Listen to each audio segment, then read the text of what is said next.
नमस्कार, आप देख रहे हैं बोल्ड स्काई और मैं हूं आपके साथ खुशबू। कल पूरे देश में भगवान गणेश का जन्मोत्सव मनाया जाएगा। लोग ढोल नगाड़ों के साथ गणपति बप्पा का स्वागत करेंगे।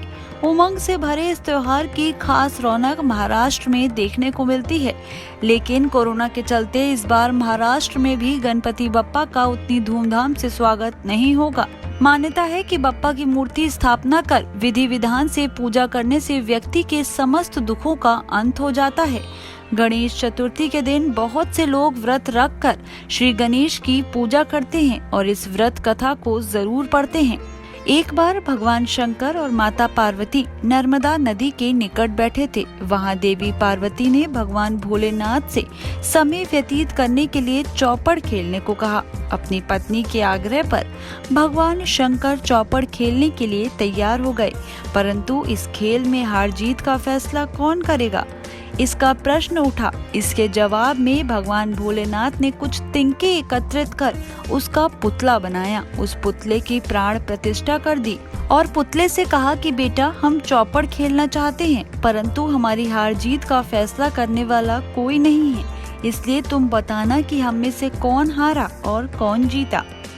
ये कहने के बाद चौपड़ का खेल शुरू हो गया। खेल 3 बार खेला गया और संयोग से तीनों बार पार्वती जी जीत गईं। खेल के समाप्त होने पर बालक से हार जीत का फैसला करने के लिए कहा गया, तो बालक ने महादेव को विजयी बताया। ये सुनकर माता पार्वती क्रोधित हो गईं और उन्होंने क्रोध में आकर बालक को लंगड़ा होने व कीचड़ में पड़े रहने का श्राप दे दिया। बालक ने माता से माफी मांगी और कहा कि मुझसे अज्ञानतावश ऐसा हुआ, मैंने किसी द्वेष में आकर ऐसा नहीं किया। बालक की क्षमा मांगने पर माता पार्वती ने कहा, यहाँ गणेश पूजन के लिए नाग कन्याएं आएंगी, उनके कहे अनुसार तुम गणेश व्रत करो, ऐसा करने से तुम मुझे प्राप्त करोगे। ये कहकर माता भगवान शिव के साथ कैलाश पर्वत पर चली गईं। ठीक 1 वर्ष बाद उस स्थान पर नाग कन्याएं आईं। नाग कन्याओं से श्री गणेश के व्रत की विधि मालूम करने पर उस बालक ने 21 दिन लगातार गणेश जी का व्रत किया। उसकी श्रद्धा देखकर गणेश जी प्रसन्न हो गए और श्री गणेश ने बालक को मनोवांछित फल मांगने के लिए कहा। बालक ने कहा कि विनायक, मुझे इतनी शक्ति दीजिए कि मैं अपने पैरों से चलकर अपने माता पिता के साथ कैलाश पर्वत पर पहुंच सकूं और वो ये देख प्रसन्न हो। ये व्रत विधि भगवान शंकर ने माता पार्वती को बताई। ये सुन माता पार्वती के मन में भी अपने पुत्र कार्तिकेय से मिलने की इच्छा जागृत हुई।